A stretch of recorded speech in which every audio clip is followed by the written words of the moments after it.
Hello, Texoma. Tobin McDuff here at Waco ISD Stadium, where in just about an hour, Wichita Christian will seek its first ever team state championship as they take on Fredericksburg Heritage. Major League Baseball All-Star Game is in the books. The American League defeating the National League by the final of 5-3. For the American League, they have just dominated the National League over the years, winning 10 of the last 11. That's where we stand right now. The Cowboys are going to pick here probably in about 15 minutes. So until then, we'll just have to play the waiting game along with hundreds of Cowboys fans here outside the Ford Center. It was great to catch up with Texoma talent Ryan Brazier. Of course, Ryan is a former Rider-Raider. He's entering his 7th season in the big leagues, and we caught up with him over at the Los Angeles Dodgers complex this week. He signed a 2-year deal with the Dodgers just last month, just in time to join the team for the beginning of spring training. We're live out here at the Mascot Shrine in Wichita Falls. We're leading up to the 68th annual Oil Bowl Classic. Several Texoma teams are represented in this All-Star Week, and I'm here now with Nakona's Skylar Smith. And Skylar, thanks for stopping by for just a minute for a little bit of a chat. Welcome to Surprise, Arizona, spring training site of the world champion Texas Rangers. I'm Tobin McDuff, hoping to get you ready for the upcoming 2024 season over the course of the next 30 minutes.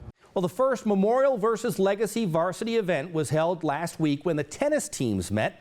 Last night, the volleyball teams squared off, so we head to Legacy High School for the action between the Leopards and the Mavs. And inside, it was a raucous atmosphere between these two schools. District 4-5A play. We pick things up in the first set, a little back and forth early. Kylie Mancha with the cross-court kill gets the Leopards on the board. And the Mavs would respond. Maddie Bobbitt throws one down. She led all players with 17 kills as the Mavs extend their lead to 6-2 in the first set. Kennedy Pennington out of the middle swipes that one down for one of her 8 kills for the Leopards. Eva Grissel responds, lands her attack on the back line, paints the stripe for a point, one of her 12 kills for the Mavericks. Then Lucy Blair with authority from the left side hammers one off of the blockers, a Legacy point. Back and forth in that first set. Eventually, Memorial pulls away. Addie Renner shuffles this one over, catching the defense sleeping. Memorial getting the victory over Legacy in straight sets, 25-15, 25-9, and 25-15. Now, this year's Olympic Games hit just a little different for us here in Texoma. That's because we are being represented by Rider graduate Talia Brooks. Now, I had the pleasure of being the first person to ever interview Talia, doing so on the track at Booker T. Washington Elementary when she was just 7 years old. I caught up with her again, well, before she left for Paris. The conversation taking place in a location which brings back memories. Okay, Talia, we are out here on Rattlesnake Hill. Kind of explain to me the importance of this to you. Yeah, so we used to live about 2 miles down this road, and we'd start at our house and we'd run the 2 miles, and then when we get here, we'd sprint up. There's a white mailbox up at the top, and we had a lot of hard workouts out here. This is kind of where my track career started. So you'd sprint this entire way down the road. How often would you do it? We'd sprint we'd run the 2 miles a few times a week, I think, and then we'd come out here and just do some hill workouts, or we'd do a workout at Booker T and then have this as the cool down, like run the 2 miles as the cool down. So quite often, I might still have nightmares about Rattlesnake Hill. But you look back on it now and it made you what you are. Absolutely. I definitely wouldn't be here without, those workouts. Those are definitely character-building workouts. And just kind of kick-started, my professional career, my career at Arkansas. And so you have to look back on those things and be grateful for it. It's part of the journey, part of the story. Let's talk about the trials. Okay. At the trial events, you didn't do so well in the events that you're known for. Right. And in the ones that you've really had to work at and get better at, the shot put, the throwing events. She's got to line up that javelin on her release. You did really well in those, setting personal best and everything. So how did that come about?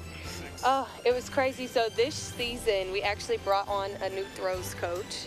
His name's TJ Crater, and at the beginning of the year, we'd start throwing like 4 days a week, and that's the most throwing I've ever done in my entire life. We'd throw Monday, Tuesday, take Wednesday off from the throws, throw Thursday, Friday, and then pick it up the next week. I think just throughout the track meet, when the good stuff wasn't going as well and we got to those throwing events, he was really calm, he was really confident, and I think that played a major part in those results. And just throughout the year, because I haven't been that good at the throws, I just didn't have a lot of confidence. It was like, oh, I need to do just enough to just get some points. And he's like, no, you can be good at those. She's over 40 meters. And so just throughout the year, I think that showed the work that was put in. That's past her all-time personal best. In those events specifically. I mean, we worked hard all around, of course. And that's a big jump by Talia Brooks. And I think that really showed itself at the trials. What else do you want Wichita Falls to know about you before you head to Paris?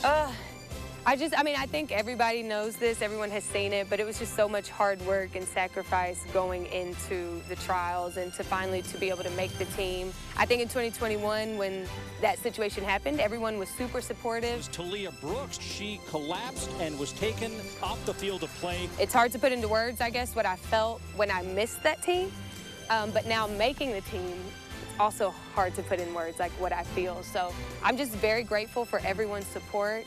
The city has showed out. Facebook has been crazy. The shirts, I've seen everybody in their Fear the Fro shirts. So I really do appreciate everyone supporting me, everyone cheering me on, and I just want to thank them for that. And I hope I represent our town well. I wasn't going to bring it up, but since you brought up 2021, do you feel that the team trials, that you've rewritten your history? I think so, and I think that I wouldn't have been as prepared for these 2024 trials had that not happened in 2021.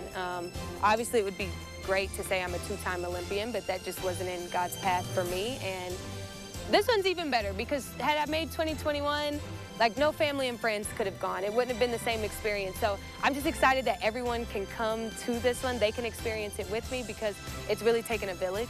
And I need my village there to experience that with me. So wouldn't have been as prepared, wouldn't be the same person I am today without 2021. So in a way, I'm grateful for it. But yeah, story's still being written.